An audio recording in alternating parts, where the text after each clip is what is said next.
Bienvenue dans l'interview culture. Il est humoriste, animateur radio et télé, comédien, spécialiste des personnages loufoques. On se rappelle tous de ses passages chez Laurent Ruquier dans On n'est pas couché. Nous avons le plaisir d'accueillir sur le plateau de France Info Jonathan Lambert. Bienvenue. Merci, bonjour. Vous venez nous parler, alors non pas d'un one-man show pour une fois, mais d'une pièce. Et quelle pièce dans laquelle vous jouez? Il s'agit du Prénom. Vous pouvez nous rappeler l'histoire? Oui, l'histoire est très simple. C'est un dîner de famille, d'amis, qui va virer au cauchemar. Au début, tout le monde se retrouve simplement pour évoquer le prénom de l'enfant qui doit naître, puisqu'il y a un couple parmi tout ce monde. Et évidemment, le choix de ce prénom va provoquer voilà, ça va être la fissure qui va ensuite créer l'effondrement des relations de toute cette bande. Ce qui est assez drôle, c'est que... Mais c'est que le point de départ, c'est ce qui est intéressant, parce que Ouais. le prénom, effectivement, c'est le nom de la pièce, on pourrait penser que ça repose évidemment sur le choix du prénom, mais finalement, c'est le prétexte de tout ce qui va suivre. Oui, ça va mener à plein de choses. Mais si on part de ce prétexte-là, donc vous, votre personnage s'appelle Pierre. Ce qui est assez drôle, c'est qu'il a comme enfant, enfin, il a nommé ses enfants Apollin et Myrtille, Ouais. et il se met dans des états pas possibles parce que ses copains vont appeler leur enfant d'un prénom qu'on ne va pas donner. Donc c'est un petit peu l'hôpital qui soude la charité, comme on dit. Ah oui, mais mon personnage, justement, il est tout à fait comme ça. C'est-à-dire que c'est un personnage qui est toujours dans le discours et dans la théorie. En gros, c'est fais ce que je dis, mais pas ce que je fais. Et c'est en ça que ce personnage d'ailleurs est un peu un connard, hein, j'ai pas peur de le dire. Mais non, mais c'est amusant justement de jouer des personnages qui sont pas du tout des héros. En quoi, Et- justement? Parce que, moi, j'espère ne pas du tout ressembler à ce type qui est bourré de défauts. Et après, ce qu'il faut, c'est le rendre suffisamment ridicule pour qu'il y ait une adhésion, pour qu'il y ait une empathie, qu'on puisse éventuellement comprendre pourquoi il est comme ça. Mais moi, je trouve ça très, très agréable de jouer des cons, en fait. Mhm. On se rend compte que finalement, ce sont des amis de longue date, de la famille. Donc, on se connaît, on connaît ses défauts, on compose un petit peu. Mais finalement, ça donne lieu à pas mal de non-dits. Oui, mais c'est aussi, je pense que c'est aussi le pacte parfois de l'amitié. C'est de savoir mettre un peu la merde sous le tapis. Et puis de temps en temps, peut-être qu'il y en a trop, donc il faut purger. Mais on est tous comme ça.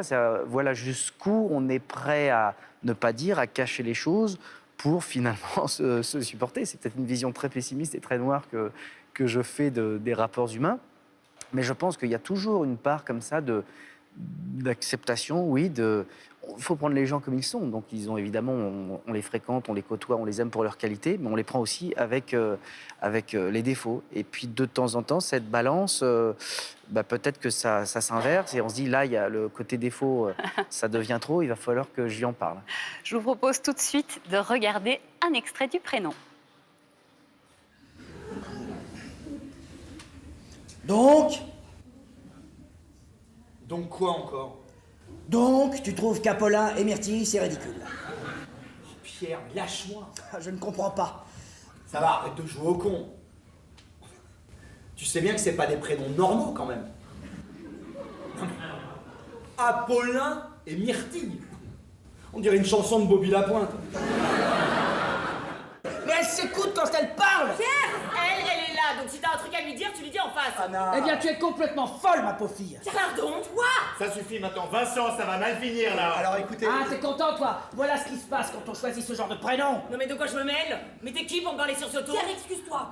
Non mais c'est pas exactement ce qu'il voulait dire. Bon, les profs de français, il sait très bien ce qu'il dit. Parfaitement, moi j'ai le sens des mots et de leur portée. Mais je t'emmerde. J'appelle mon fils comme je veux. Justement, non! Je suis désolée, mais je n'ai pas de cours de prénom à recevoir de quelqu'un qui appelle ses enfants Apollin et Myrtille.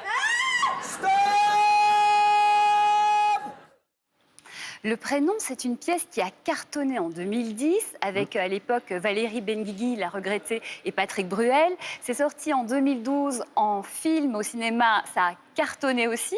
Ça vous met pas trop la pression, tout ce succès? Ah si, c'était en tous les cas, s'il y avait un argument pour en tous les cas, me faire réfléchir 2 secondes, c'était ça. C'était, voilà, est-ce qu'on ne va pas essayer de rentrer dans un costume trop grand? Mais ce qu'il y avait à la fois de très réconfortant, c'est que enfin pour moi en l'occurrence, je n'avais pas vu la pièce.